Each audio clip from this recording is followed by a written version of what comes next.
कालची सभा देखील प्रचाराची फार मोठा शुभारंभ मोदी साहेबांनी केला। उद्या देखील रामटेकमध्ये सभा आहे, त्याच्या नियोजनासाठीच मुख्यमंत्री महोदयांच्या आदेशानं मी आज पोचलो आहे। आता मी रामटेकला जाणार आहे। मला असं वाटतं की कालचा माहोल बघितल्यानंतर आम्ही जे उद्दिष्ट धरलेलं आहे 45 पारचं ते महाराष्ट्रामध्ये नक्की होईल याची खात्री आहे।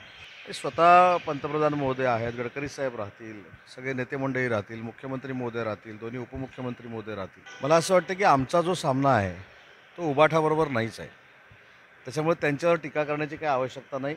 मोदी साहेबांनी अतिशय मार्मिक भाषेमध्ये सांगितलेलं आहे की आता जगानं मान्य केलेली आहे की शिवसेना खरी कोणाची आहे, आणि तेच काल सुतोवाच आदरणीय नरेंद्र मोदी साहेबांनी केलेले आहेत। आणि काल आपल्याला माहिती असेल शिवसेनेच्या म्हणजे उबाठाच्या नेत्याने असं सांगितलं की 35 जागा येतील महाराष्ट्रामध्ये, तर ते चुकून झालं।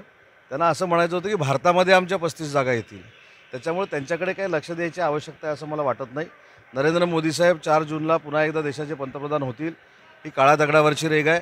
आणि एकनाथजी शिंदे, देवेंद्रजी आणि अजितदादांच्या नेतृत्वाखाली 45 पार आम्ही नक्की करू। थोड्याच वेळात राज ठाकरेंची सभा सुद्धा होणार आहे। महाविकास आघाडीमध्ये काय सामील होते काल त्यांना हे दिलं पाहिजे। शेवटी राजसाहेब ठाकरे हे स्वतःचा स्वतंत्र पक्ष चालवतात, त्यांच्या पक्षाची भूमिका काय घ्यावी हा राजसाहेबांचा स्वतःचा वैयक्तिक प्रश्न आहे, परंतु त्याच्यामध्ये आमच्यासोबत यायचा जर निर्णय झाला तर नक्कीच आम्हाला आनंद होईल। स्वागत कराल, शिवसेनेत आलं पाहिजे असं काही आहे, ठरलं आहे का, असं काही बोलणं सुरू आहे? मी एवढा मोठा नाही की ह्या सगळ्या गोष्टीवर चर्चा करू शकेल, पण राजसाहेबांनी जर महायुतीमध्ये बरोबर यायचा निर्णय घेतला तर आम्हाला आनंद होईल।